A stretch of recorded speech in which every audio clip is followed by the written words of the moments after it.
Big fight ಅನ್ನ DCM DK Shivakumar ಮುಂದುವರಿಸಿಕೊಂಡು ಹೋಗ್ತಾ ಇದ್ದಾರೆ. ಹೈಕಮಾಂಡ್ ನ ಭೇಟಿಯಾಗಿ ಸಿಎಂ ಪಟ್ಟ ಕೊಡುವಂತೆ ಪಟ್ಟು ಸಡಿಲಿಸೋಂಗೆ ಕಾಣಿಸ್ತಾ ಇಲ್ಲ. ಇದರ ನಡುವೆ ಏಕಾಏಕಿ ರಾಜಣ್ಣ ಅವ್ರನ್ನ ಭೇಟಿ ಮಾಡಿರುವ ನಡೆ ಏನಿದೆ ಕುತೂಹಲ ಮೂಡಿಸ್ತಾ ಇದೆ. ರಾಜಣ್ಣ ಭೇಟಿ ಮಾಡಿದ್ದಾರೆ ಡಿಕೆ ಶಿವಕುಮಾರ್ ವಿರುದ್ಧ ನಿರಂತರವಾಗಿ ಆಕ್ರೋಶವನ್ನ ವ್ಯಕ್ತಪಡಿಸ್ತಾ ಇದ್ರು. ಕ್ರಾಂತಿ ಆಗುತ್ತೆ ನೋಡ್ತಾ ಇರಿ ಅಂತ ಕಿಡಿ ಹೊತ್ಸೋ ಕೆಲಸ ಆಗ್ತಾ ಇತ್ತು.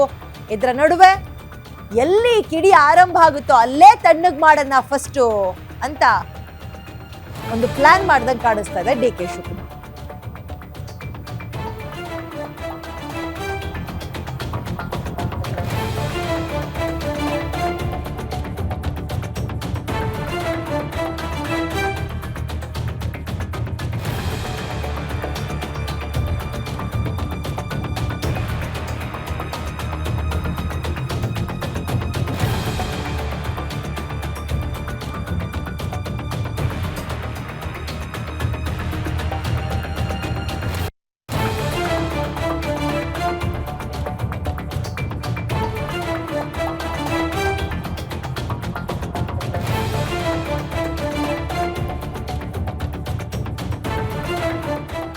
ಅಂದ್ರೆ ಸಿದ್ದರಾಮಯ್ಯ ಹೇಳಿಕೆ ಬಳಿಕ ಸಿಎಂ ಆಪ್ತರನ್ನೇ ಹೈಜಾಕ್ ಮಾಡೋ ಪ್ಲಾನ್ ಇದು ಇವರ ಈ ನಡೆ ಅನ್ನುವ ಪ್ರಶ್ನೆಯನ್ನ ಸಹಜವಾಗಿ ಹುಟ್ಟಾಕುತ್ತೆ.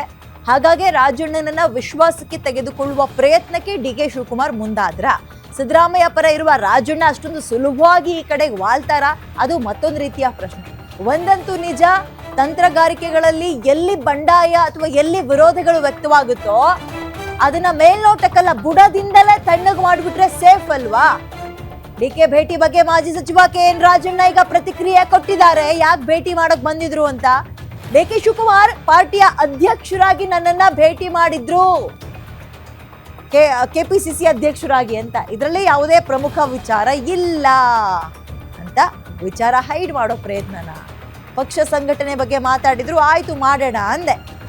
ಪಕ್ಷ ಸಂಘಟನೆ ಬಗ್ಗೆ ಮಾತಾಡಿದ್ದಾರೆ, ಓಕೆ ಅಂತ ಹೇಳಿದ್ದೀನಿ. ಅವತ್ತು ಹೇಗಿದ್ದೇನೋ ಈಗಲೂ ಅದೇ ಸ್ಟ್ಯಾಂಡ್, ಅದರಲ್ಲಿ ಯಾವುದೇ ರೀತಿಯ ಬದಲಾವಣೆ ಇಲ್ಲ ಅಂತ. ಅಂದ್ರೆ ಡಿಕೆ ಶಿವಕುಮಾರ್ ಅವರು ಬಂದು ಹೋಗಿದ್ದು ಏನ್ ಪ್ರಯೋಜನ ಇಲ್ಲ ಅನ್ನೋ ರೀತಿಯಲ್ಲಿ ಮಾತಾಡಿದ್ರ ಗೊತ್ತಿಲ್ಲ. ಪಕ್ಷ ಸಂಘಟನೆ ಬಗ್ಗೆ ಮಾತಾಡ್ಬೇಕು ಅಂದ್ರೆ ವೆರಿ ಸಿಂಪಲ್.